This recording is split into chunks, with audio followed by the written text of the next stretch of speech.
दर्शकों, बात आज के चैनल में आपका स्वागत है। मैं हूं पारुल शर्मा और पेश है आज की सच्ची बात पक्की बात।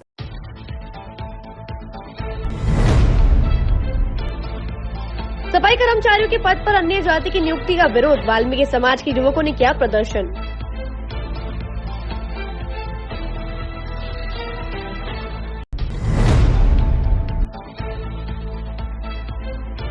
नाबालिग के साथ दुष्कर्म करने के आरोपी को 20 साल की सजा, न्यायाधीश ने बताया गंभीर किस्म का अपराध।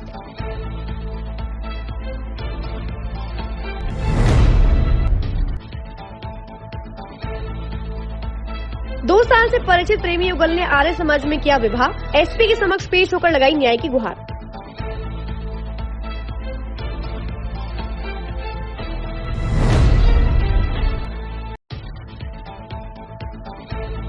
जलदाय विभाग का निजीकरण न करने के लिए प्रदर्शन, विभाग को लेकर बजट में विखंडन का प्रावधान।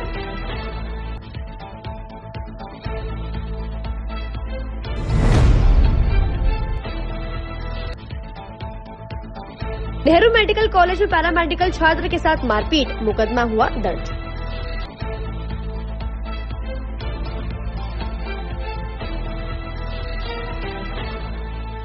के लिए ऐसा स्कूल तलाश रहा हूं जहां बच्चा स्टडी करे और साथ में उसे सभी स्पोर्ट्स फैसिलिटीज भी मिले। अपने बच्चे के लिए सतगुरु इंटरनेशनल स्कूल चुनो। स्टडी के साथ साथ यहां इवनिंग में नेशनल लेवल के कोचेज द्वारा swimming, badminton, lawn tennis, table tennis, basketball जैसे स्पोर्ट्स की ट्रेनिंग दी जाती है। अरे वाह! सतगुरु इंटरनेशनल स्कूल, पृथ्वीराज नगर, ऑपोजिट ए ब्लॉक, पंचशील, अजमेर।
ये सर्किट मामू नहीं बनने का, रेडीनेट फाइबर लगाने का। इंटरनेट बोले तो रेडीनेट फाइबर नेट। डिटेल्स के लिए 7412001234 पे कॉल लगाने का। सही है भाई।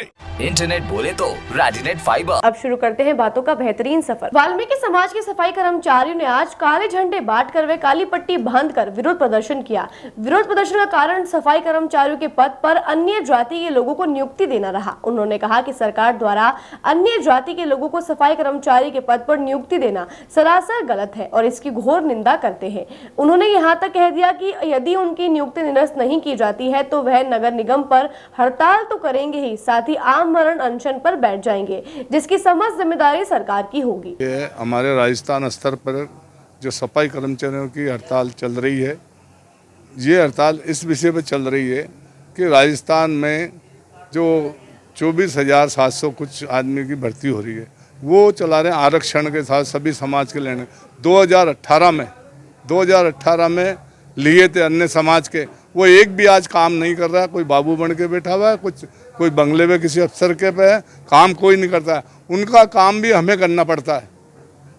तो हमारा विरोध ये है कि भाई हमारे वाल्मीकि समाज के लिए जावे और वाल्मीकि समाज के लोगों को प्राथमिकता दी जावे, और नहीं तो ये आंदोलन 1-2 दिन के अंदर अजमेर नगर निगम में भी आम हड़ताल होगी और आमरण अनशन पर बैठेंगे लोग, और पूरी तरीके से मतलब हमारे अजमेर में ऐसा आंदोलन होगा जो हम बस्तियों में घूम रहे हैं, सबको समझा रहे हैं, और हम एकदम से ये आज कल के अंदर ही आम हड़ताल कर देंगे नगर निगम अजमेर की। आज किस तरह से काले झंडे बांटे जा रहे हैं, क्या है? काले झंडे तो इसलिए बांटे जा रहे हैं, हम विरोध दर्शा रहे हैं, सरकार को विरोध दिखा रहे हैं।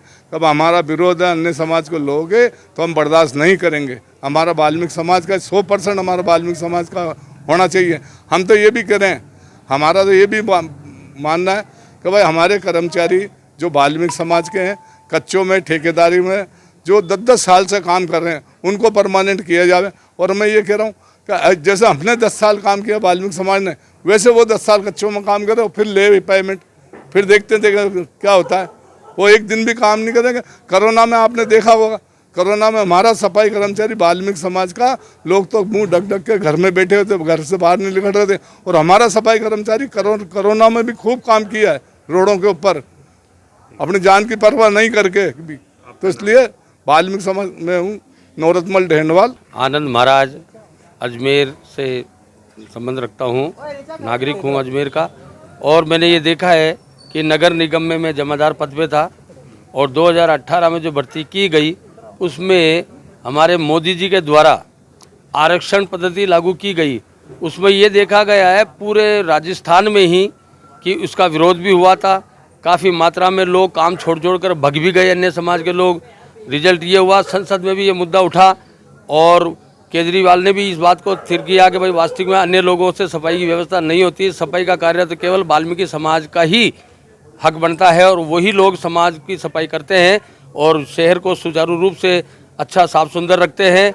आज वाल्मीकि समाज का अगर शोषण हुआ, वाल्मीकि समाज के बच्चों को अगर रोजगार उपलब्ध नहीं हुआ, तो वाल्मीकि समाज उग्र रूप धारण करेगी। उसके परिणाम गवर्नमेंट को भुगतना पड़ेगा, आम नागरिक को भुगतना पड़ेगा, क्योंकि वाल्मीकि समाज में वो शक्ति है कि आज अगर चाहे तो हम शहर को स्वर्ग बना दें, और हम चाहे तो देश को नरक बना दें। तो इसलिए हमारा अधिकार हमसे ना छीना जाए, और हमारे बच्चों को रोजगार ज़्यादा से ज़्यादा संख्या में दिया जाए। और अन्य समाज का जो आरक्षण है, आप अन्य डिपार्टमेंटों में डालो, अन्य पदों पर डालो, अन्य और नगर निगम से संबंधित अन्य विभाग भी तो हैं, जैसे एलडीसी है, चपरासी है, बाबू है, ड्राइवर है, क्लीनर है, बिस्ती है। इन अन्य समाज वालों को उन पदों पर लो। वाल्मीकि समाज के पदों को वंचित क्यों करते हो तुम?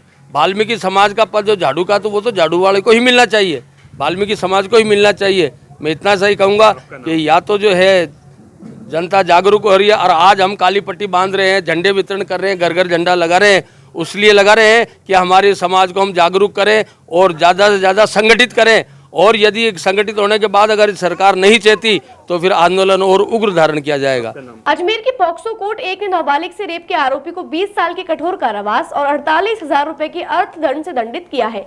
जज ने टिप्पणी देते हुए बताया कि आरोपी के प्रति नरमी का रुख नहीं अपनाया जा सकता, ये गंभीर प्रवृत्ति का अपराध है। विशेष लोक अभियोजक रुपेंद्र परिहार ने बताया कि पीड़िता के परिवार ने सरवाड़ थाने में शिकायत दी थी कि 11 मार्च 2023 को नाबालिग अचानक गायब हो गई थी, जिसकी तलाश की गई, उसका कुछ पता नहीं चला। गांव के लोगों ने बताया कि प्रधान नाम का व्यक्ति उसे साथ लेकर गया है। शक के आधार पर सरवाड़ थाने में मुकदमा दर्ज करवाया गया था। सरवाड़ थाना पुलिस ने मामले में मुकदमा दर्ज कर नाबालिग की तलाश शुरू कर दी थी। नाबालिग को एक होटल से दस्तयाब किया गया था।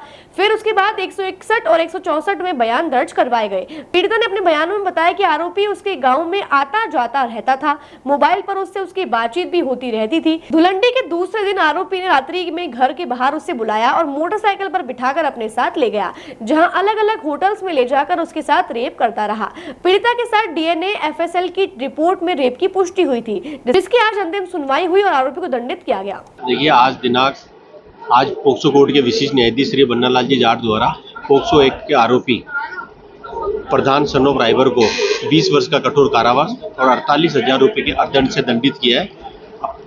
परिवादी ने 11 मार्च 2023 को पुलिस थाना सरवाड़ में एक रिपोर्ट इस आशय की दर्ज कराई थी कि उसकी लड़की रात्रि को 9 साढ़े 9 बजे धुलेंडी के दूसरे दिन से लापता हो गई है, कहीं खो गई है, कहीं चली गई है। उसको काफ़ी ढूंढा, तलाश किया, नहीं मिली, जिस पर परिवादी ने पुलिस थाना सरवाड़ पर रिपोर्ट दर्ज कराई। पुलिस पीड़िता को लांबा से दस्तयाब करके लेके आई। जब दस्तयाब करके लेके आई तो पीड़िता ने पुलिस को बयानों में बताया कि अभियुक्त उसे इस्लामपुर से मामा भांजा होटल, वहाँ से टोडा से चामुंडा होटल और वहाँ से लांबा ले गया और विभिन्न जगहों पर उसको रखा और उसके साथ दुष्कर्म किया। पुलिस ने पीड़िता के 164 के बयान कराए, उसमें भी पीड़िता ने अपने साथ हुई घटना को दोहराया और माननीय न्यायालय के समक्ष जो बयान हुए उसमें भी पीड़िता ने उसके साथ जो घटना है उस घटना के बारे में बताया। इन अभियोजन पक्ष की ओर से प्रकरण में 20 गवाह और 39 दस्तावेज कराए गए तथा पीड़िता और अभियुक्त के लिए गए सैंपलों को विधि विज्ञान प्रयोगशाला भेजा गया, जहां से भी घटना की पीड़िता के साथ दुष्कर्म होने की पुष्टि होकर आई। उन सभी तथ्यों को मद्देनजर रखते हुए माननीय न्यायालय ने आज अभियुक्त को 20 वर्ष के कारावास और 48,000 रुपये के अर्थदंड से दंडित दिया है और माननीय न्यायालय ने पीड़ित प्रतिकर स्कीम के तहत पीड़िता को 6 लाख रुपए अलग से दिलाए जाने के आदेश दिए। प्रेमी युगल आपसी सहमति से विवाह करने के बाद युवती के परिजनों से जान माल की रक्षा की गुहार लगाने एसपी कार्यालय पहुंचा और न्याय की मांग की। बता दें, प्रेमी युगल पिछले 2 सालों से एक दूसरे को परिचित है। जब दोनों ने शादी करने की बात कही तो युवती के परिजनों ने इसे इनकार कर दिया, जिसके बाद प्रेमी युगल ने आर्य समाज में शादी कर ली और आज एसपी के समक्ष पेश होकर जान माल की रक्षा की गुहार लगाई। आज तो इसे एसपी साहब से मिलना है और पेश होना है, ये सेफ्टी दिखाना। शादी कर लिया हमने, इनके घर वालों का प्रेशर था इसलिए एसपी साहब से फिर सर मारने पीटने का है। फिर क्या हम यहाँ आ गए 18 तारीख हाजी समाज में, एक समाज से मैं कड़वास्टा जाटे इनका सारण है। तो घर वाले राजी नहीं थे इसलिए मैंने इसके साथ शादी करने का तय किया। यहाँ पर मंदिर में 18 तारीख को IPS वो जो घर वाले डांटते मारते करी थी मगर मानने नहीं थे, मना कर दिया कि नहीं। छोटा राम सुनीता। बजट की घोषणा अनुसार जन स्वास्थ्य अभियांत्रिकी विभाग के कार्यों राजस्थान वाटर सप्लाई एवं सीवरेज कॉर्पोरेशन RWSSC को हस्तांतरित किया जाना प्रस्तावित किया गया है, जिसमें विभागीय परिसंपत्तियों को RWSSC को हस्तांतरित करने के साथ ही सभी जल योजनाओं को मय स्टाफ के चरणबद्ध रूप से बोर्ड में समायोजित करने की घोषणा की गई। इसी को लेकर पूरे राजस्थान में जलदाय विभाग संघर्ष समिति के बैनर तले ज्ञापन दिए जा रहे हैं और आज अजमेर में भी कलेक्टर को मुख्यमंत्री व जलदाय मंत्री के नाम ज्ञापन सौंपा गया और आदेश वापस लेने की मांग की गई। कर्मचारियों के अनुसार जन स्वास्थ्य अभियांत्रिकी विभाग को RWSSC के अधीन किए जाने पर यह विभाग एक बोर्ड के रूप में हो जाएगा और राज्य सरकार का परोक्ष रूप से कोई नियंत्रण नहीं रहेगा। इसके अलावा बोर्ड बनाए जाने के बाद आम जनता पर भी पेयजल की दरों को अनाधिकृत रूप से बढ़ाया जाएगा, जिससे आमजन में भी सरकार के प्रति रोष बढ़ेगा। साथ ही स्टार को RWSSC के अधीन किए जाने से उनकी सेवा सुरक्षा प्रभावित होगी।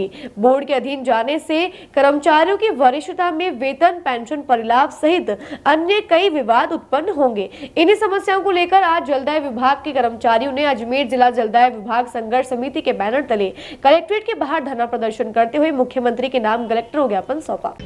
पूरे राजस्थान के अंदर जलदाय विभाग संघर्ष समिति के बैनर पे ज्ञापन दिए जा रहे हैं, क्योंकि ये जो राजस्थान सरकार है ये जलदाय विभाग को निजीकरण में दे रही है। आप ये देख लीजिए, इस सरकार के पास और कोई काम नहीं है, केवल ठेका पद्धति।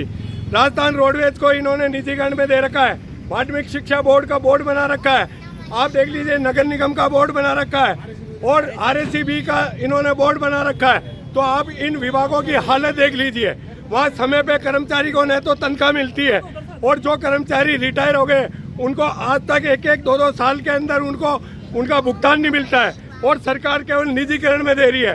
हम जनता से भी अपील कर रहे हैं इस आपके मंच के माध्यम से कि अगर जलदाय विभाग का निजीकरण सरकार करती है तो उसके पीछे उसका एक ही उद्देश्य है कि वो ऐसे तो आम जनता के ऊपर अपना अधिभार बढ़ा नहीं सकती, इसलिए इस जलदाय विभाग को वो निगम बना के और जनता के ऊपर 100 रुपए के नल के बिल के ऊपर 500 रुपए लेगी, 700 रुपए लेगी, 1000 रुपए लेगी।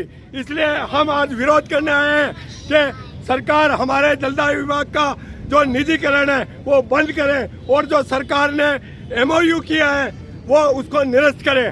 वरना हम आगामी 5 अगस्त को पूरे राजस्थान में जलदाय विभाग का कर्मचारी पूरा चक्का जाम करेगा, उसकी जिम्मेदारी मुख्यमंत्री और भजन लाल जी की होगी। तो आज पूरे राजस्थान के अंदर हम यही संदेश देने आए हैं कि जलदाय विभाग का निजीकरण बंद करो, बंद करो, बंद करो। कि हमारे डिपार्टमेंट को जलदाय विभाग को निजीकरण में कर दिया गया है, उसको बंद करें और उसका आदेश वापस ले। नहीं तो हम सब कर्मचारी आज जैसे सड़कों पे उतरे हैं वैसे आए दिन सड़कों पे उतरेंगे और इसका जो खामियाजा है वो विभाग को और सरकार को उठाना पड़ेगा। इस तरह की परेशानी हो रही है। हमारी ये परेशानी हो रही है कि अभी जैसे मीडिया में हमने सुना कि उत्तर प्रदेश में ये हुआ है और वहाँ पे 3-3, 6-6 महीने से सरकारी कर्मचारियों की जलदाय विभाग के जो कर्मचारी उनकी तनख्वाह वेतन वगैरह नहीं आ रहा है। तो हमारा भी आने वाले टाइम में यही हाल होगा और इस हाल से बचने के लिए हम सब आज रोड पे आए और कलेक्टर साहब के पास पहुंचे। आगे हमारा ये रह गया, जैसे हमारे अध्यक्ष साहब ने कहा कि 5 अगस्त को हम पूरे राजस्थान में सब कर्मचारी एक होके और सरकार का ध्यान हमारी ओर आकर्षित करेंगे और हो सकता है कि हमारे कर्मचारी सप्लाई वगैरह में इसमें दिक्कत करे तो पब्लिक को, आम जनता को दिक्कत होगी और इससे नुकसान जनता को भी है क्योंकि इसका भार जनता को भी उठाना पड़ेगा। आज बिजली विभाग वाले कनेक्शन काटना जाते हैं 1 महीने बाद, आप बिल मत भरो और हमारे डिपार्टमेंट वाले चलता रहता है, कोई नहीं ये भी काटते हैं, चलता रहता है। और अगर ये हो गया तो अगले महीने आपका कनेक्शन कटेगा, वो जो 100 रुपये पानी के बिल हैं वो 200 भी हो सकता है, 300 भी हो सकता है और 500 भी हो सकता है। जिलन मेडिकल कॉलेज में दिनांक 22 जुलाई को फर्स्ट ईयर में पढ़ रहे पैरामेडिकल के छात्र अंकित सामोता के साथ अज्ञात युवकों द्वारा मारपीट की गई थी, जिसका वीडियो भी पीड़ित द्वारा मीडिया से साझा किया गया है। पीड़ित ने आज इस मामले को लेकर कोतवाल थाना पुलिस को रिपोर्ट दर्ज करवाई है। पीड़ित अंकित सामोता ने घटना की जानकारी देकर बताया कि आरोपी उसके सीनियर्स थे जो उसकी रैगिंग लेने के उद्देश्य से उसके पास आए थे। उसने बताया कि वह अपनी ड्यूटी के बाद अपने घर जा रहा था। जब वह पार्किंग से अपनी गाड़ी निकाल रहा था तभी वहां पर नशे में धुत 2 युवक आए और उसके साथ गाली गलौज कर मारपीट शुरू कर दी। इसके बाद उन युवकों के साथ 4-5 अन्य युवक भी आए जो उसके साथ मारपीट करते हुए उसको हॉस्टल ले गए और वहां उसकी रैगिंग ली। इसके बाद वहां पर मौजूद स्टाफ के लोगों ने उसको छुड़वाया। हालांकि अभी तक इस बात की पुष्टि नहीं हो पाई है कि आरोपी पीड़ित के सीनियर्स ही थे। आज पीड़ित अंकित सामोता ने इस मामले में पुलिस को रिपोर्ट दर्ज करवाई है। सर 22 तारीख थी, 2 बज गए थे और बरसात आ रही थी तो हमारी ड्यूटी लगती है कार्डियक ऑफिस वहाँ पे हॉस्पिटल में। तो वहाँ से हम घर के लिए जा रहे थे रूम पे, तो वहाँ पे 2-3 बंदे आए। पहले तो उन्होंने शराब पी रखी थी और वो आए और गाली गलौज की। उन्होंने गाली गलौज की तो हमने ऐसे बोला भाई गाली गलौज मत कर, तो उन्होंने शराब पी रखी थी, ऐसे पकड़ा।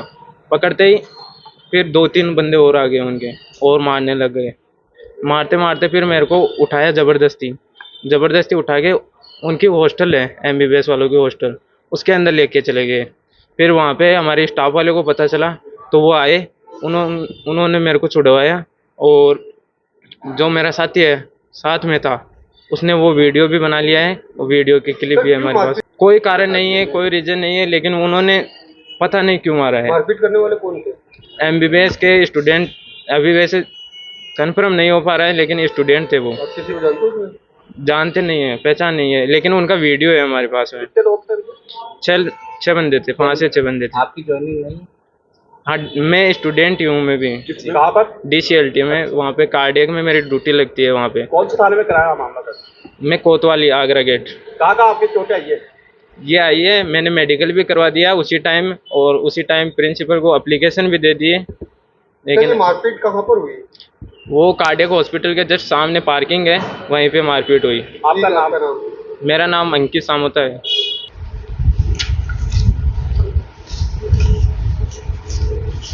दिनांक 22 को ये अंकित सामोता कार्डियो पार्किंग से अपनी बाइक उठा रहे थे। उस टाइम झिरमिर बारिश आ रही थी। पीछे से कोई 2-3 लड़के थे जो ये बता रहे हैं कि अपने मेडिकल कॉलेज के थे। इनके कार सुनी हुई, आपस में लड़ाई। उस दिन इन्होंने ये रिपोर्ट दी अर्जेंट में हटवा दिया आके। फिर इन्होंने कहा कि हम विभागीय कार्रवाई चाहते हैं। फिर कल जाके ये थाने में रिपोर्ट दर्ज कराई। अब ये जांच से पता चलेगा कि क्या है। तो मैं भाई मौजूद थोड़ी था ना, जांच से ही तो पता चलेगा ना भाई। कितने लोग? हाँ जी, कितने जने थे वो? अब ये पता नहीं, देखो जांच से पता चलेगा कि भाई कितने थे। आपका नाम? इन्होंने Anil Kumar, head constable number 49।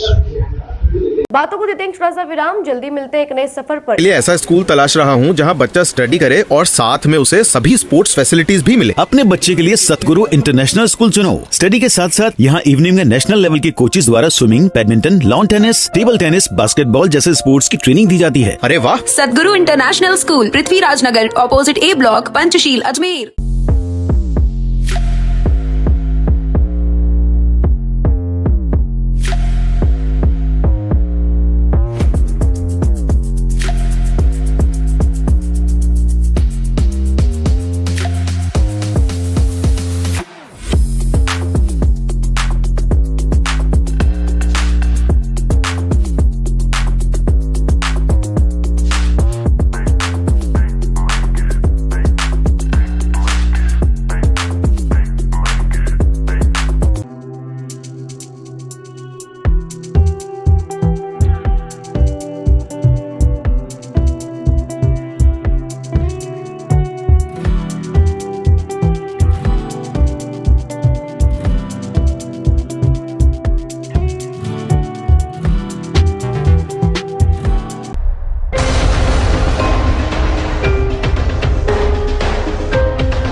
ये सर्किट मामू नहीं बनने का, रेडीनेट फाइबर लगाने का। इंटरनेट बोले तो रेडीनेट फाइबर नेट। डिटेल्स के लिए 7412001234 पे कॉल लगाने का। सही है भाई।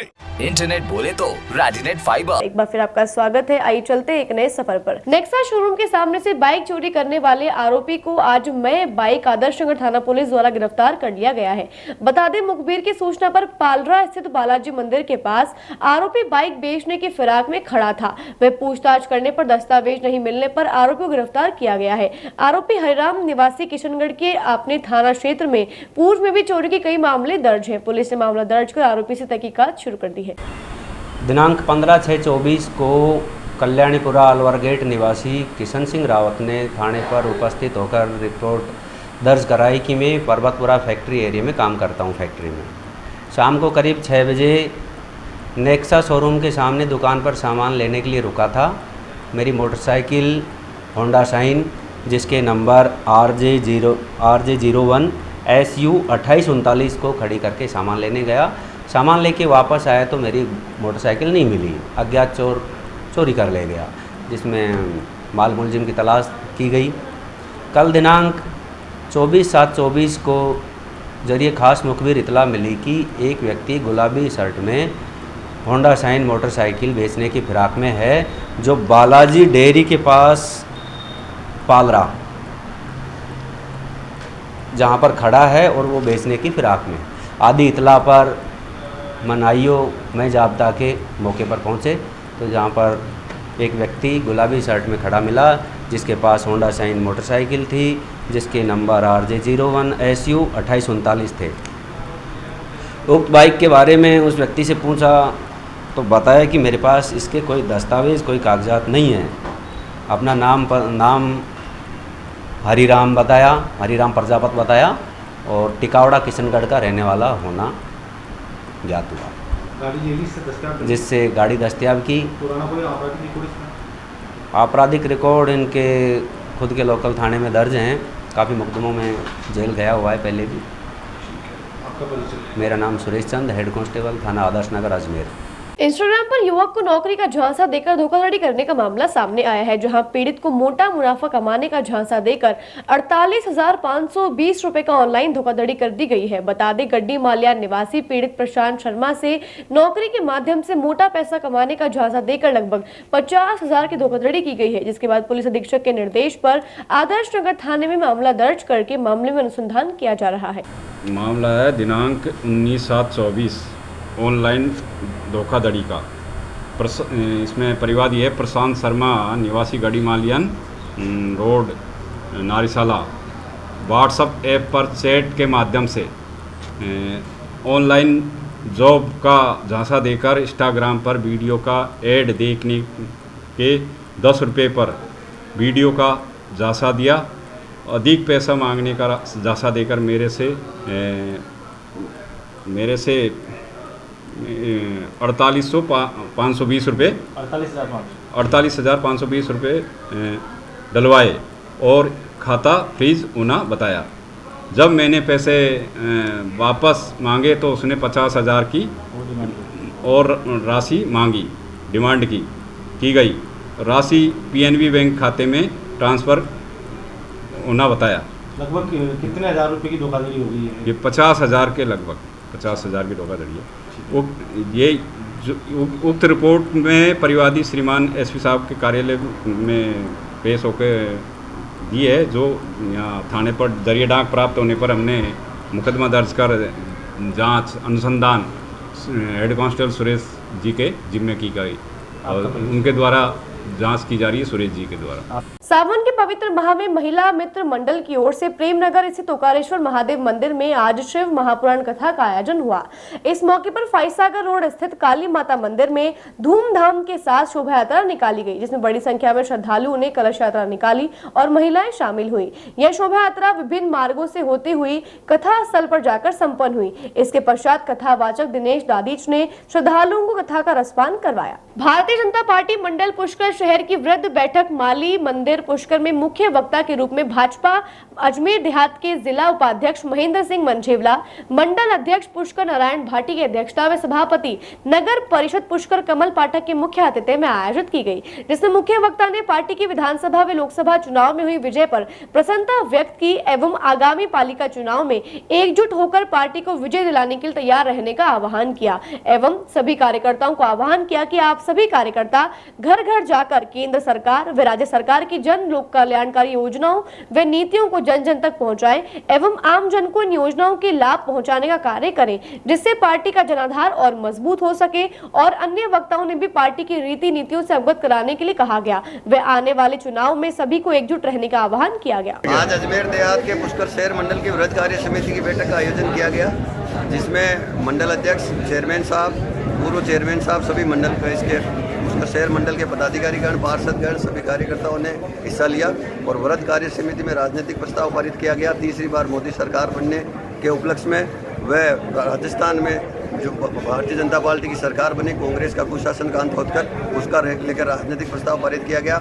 राजस्थान सरकार के पिछले 6 महीने में लिए गए ऐतिहासिक फैसलों के बारे में, मोदी सरकार के अभी आए बजट में और 10 सालों में किए गए ऐतिहासिक कार्यों का राजनीतिक प्रस्ताव के रूप में आज का राजनीतिक प्रस्ताव पारित किया गया और सभी वक्ताओं ने, भारतीय जनता पार्टी के कार्यकर्ताओं ने आगामी नगर परिषद पुष्कर के होने वाले चुनाव को लेकर एकमुखी होकर नगर परिषद में कांग्रेस मुक्त नगर परिषद बनाने का संकल्प लिया गया। बातों को देते हैं छोटा सा विराम, जल्दी मिलते हैं एक नए सफर पर। लिए ऐसा स्कूल तलाश रहा हूँ जहाँ बच्चा स्टडी करे और साथ में उसे सभी स्पोर्ट्स फैसिलिटीज भी मिले। अपने बच्चे के लिए सतगुरु इंटरनेशनल स्कूल चुनो। स्टडी के साथ साथ यहाँ इवनिंग में नेशनल लेवल के कोचेज द्वारा swimming, badminton, lawn tennis, table tennis, basketball जैसे स्पोर्ट्स की ट्रेनिंग दी जाती है। अरे वाह! सतगुरु international school, Prithviraj Nagar, opposite A block, Panchsheel, Ajmer.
ये सर्किट मामू नहीं बनने का, रेडीनेट फाइबर लगाने का, इंटरनेट बोले तो रेडीनेट फाइबर नेट। डिटेल्स के लिए 7412001234 पे कॉल लगाने का। सही है भाई। इंटरनेट बोले तो रेडीनेट फाइबर। एक बार फिर आपका स्वागत है। आइए चलते एक नए सफर पर। भारत विकास परिषद नसीराबाद शाखा द्वारा आज गुरु वंदन छात्र अभिनंदन कार्यक्रमों की शुरुआत की गई तथा प्रथम कार्यक्रम कस्बे के वरिष्ठ उपाध्याय राजकीय उच्च माध्यमिक संस्कृत विद्यालय में आयोजित किया गया। भारत विकास परिषद नसीराबाद शाखा सचिव चंद्र प्रकाश बंसल और गुरुवंदन छात्र अभिनंदन प्रकल्प प्रभारी गगन मेहरा ने जानकारी देकर बताया कि भारत विकास परिषद द्वारा प्रतिवर्ष जुलाई माह में विद्यालय आरंभ होने के साथ ही कार्यक्रम आयोजित करवाए जाते हैं, जिसके तहत सरकारी और निजी विद्यालयों में ये कार्यक्रम करवाया जाता है। आज वरिष्ठ उपाध्याय राजकीय उच्च माध्यमिक विद्यालय में प्रातः 9 बजे मां भारती और स्वामी विवेकानंद जी के चित्रों के समक्ष दीप प्रज्वलित कर कार्यक्रम की शुरुआत की गई। अजमेर नगर निगम में नेता प्रतिपक्ष द्रौपदी कोली का विरोध बढ़ता जा रहा है। 15 कांग्रेसी पार्षदों ने आज नेता प्रतिपक्ष के खिलाफ अविश्वास प्रस्ताव पारित किया है। विरोध प्रदेश आलाकमान से 10 दिनों में द्रौपदी कोली को पद से हटाकर अन्य पद पर लगाने की मांग की है। पार्षदों ने चेतावनी दी है कि मांग पूरी नहीं होने पर पार्षद अपना नेता प्रतिपक्ष स्वयं चुनने को स्वतंत्र रहेंगे, जिसकी समस्त जिम्मेदारी प्रदेश आलाकमान की होगी। आज हमारा सारे पार्षदों का 15-16 पार्षद है, इन्होंने अविश्वास प्रस्ताव पारित करा है द्रौपदी कोली नेता प्रतिपक्ष के विरुद्ध। इसके अंदर ये है कि द्रौपदी कोली जी किसी भी पार्षद का कोई भी कार्य वार्ड के अंदर आज तक विकास कार्य नहीं कराया, दूसरा कोई कार्य वो आज तक नहीं कराया है, साथ ही ना पार्षदों की आज तक कोई मीटिंग ली है और दादागिरी की तरह से रहती है और पार्षदों की शिकायत करती है उल्टी। अगर उन्हें कोई मकान बना है तो शिकायत करती है, उनका किसी का प्रतिष्ठान है थोड़ा सा कुछ पौना बढ़ा लिया तो शिकायत करती है पार्षदों की, खुद के पार्षदों की। साथ ही उन्होंने जो जितने भी नगर निगम के अंदर ठेके दिए जाते हैं, ये बड़े बड़े ठेके हैं बहुत, ये इन ठेकों को सीधे उनको इसके अंदर लाना चाहिए जीसी के अंदर। आखिर ये विवाद की स्थिति क्यों पैदा हुई और क्या पूरा मामला है? स्थिति विवाद की पैदा ये हुई आज जो पार्षद क्या मामला? देखिए, सभी पार्षदों का हाईकमान से ये रिक्वेस्ट था कि सब लोगों को जो हमारी नेता प्रतिपक्ष है यहाँ पर निगम में जो जनता की समस्याओं को नहीं उठा पा रही है, तो इसको लेकर के पार्षदों में रोष है और हम पार्टी की फोरम पे ये बात रखना चाहते हैं कि जिस तरह की भावनाएं पार्षदों की है और जनता का और जनता के चुने हुए जनप्रतिनिधियों का सम्मान होना चाहिए, तो हम सब लोगों ने आज ये जो अविश्वास प्रस्ताव द्रौपदी कोली जी के खिलाफ किया है, इसमें किसी भी प्रकार का सम्मानीय गोविंद सिंह जी डोटासरा, हमारे धर्मेंद्र राठौड़ जी और तमाम हमारे हाईकमान के नेता हैं रघु शर्मा जी, अशोक गहलोत जी, तमाम लोगों से मिलकर के हमारी बात रखेंगे और जो भी वो डिसाइड करेंगे हम सबको उन पर पूरा भरोसा है। अजमेर के आश्रमगंज निवासी एक व्यक्ति के साथ 25 लाख रुपए का लोन देने के नाम धोखाधड़ी का मामला सामने आया है। पीड़ित ने जानकारी देकर बताया कि उसे अविनाश सिंह नाम का व्यक्ति एक जूस की दुकान पर मिला और 25 लाख रुपए का लोन दिलाने की बात कही, जिसके बाद पीड़ित से फाइल चार्ज, लॉगिन चार्ज, सेवा शुल्क के नाम पर 2 लाख रुपए ठग लिए गए और लोन भी नहीं दिलाया और अब अभद्रता कर की धमकियां दे रहा है, जिसके बाद पीड़ित ने संबंधित थाने में मुकदमा दर्ज करवाया है। वे आज एसपी के समक्ष पेश होकर इस मामले में त्वरित कार्यवाही करने की मांग की है। सर, मैं आशागंज में रहता हूँ, मेरा नाम राजेश है और सर ऐसा है, मेरे को पर्सनल लोन चाहिए था 25 लाख रुपए का। ये अविनाश सिंह, इनके पिताजी का नाम हरि सिंह है, ये भगवानगंज रामबाग चौराहे के पास में रहते हैं। ये अलवर गेट चौराहे पे मिले जूस की दुकान पे मुझे 25 लाख रुपए लोन दिलाने के आश्वासन देकर और फाइल चार्ज, लॉगिंग चार्ज और सेवा शुल्क के नाम पर 2 लाख रुपए मुझसे ले लिए इन्होंने 26/6 को और 1 हफ्ते के अंदर लोन कराने के लिए बोला था। उसके बाद इन्होंने ना तो मुझे लोन कराया आज तक और ना ही मेरे रुपए लौटाए। अब ये इन्होंने मुझे 8/7 को 500 रुपये के स्टाम्प पे लिख के दिया है कि या तो आपका मैं ये 18 तारीख तक लोन करा दूंगा, नहीं तो ये आपको पैसे वापस दे दूंगा। 18 भी गई, 19 भी गई, 20 भी गई। 20 तारीख तक ये तमीज़ से पेश आ रहा था। 20 तारीख के बाद अबे तबे से पेश आ रहा है और धमकी दे रहा है और मुझे कहा है कि जो तेरे से बनता है कर ले, मैं रुपए नहीं दूंगा। तो मुझे मजबूरन आज साहब के सामने पेश होना पड़ रहा है। एसपी साहब के पास। आज के लिए बस इतना ही। कल फिर होगी आपसे मुलाकात, तब तक के लिए दीजिए इजाजत। नमस्कार।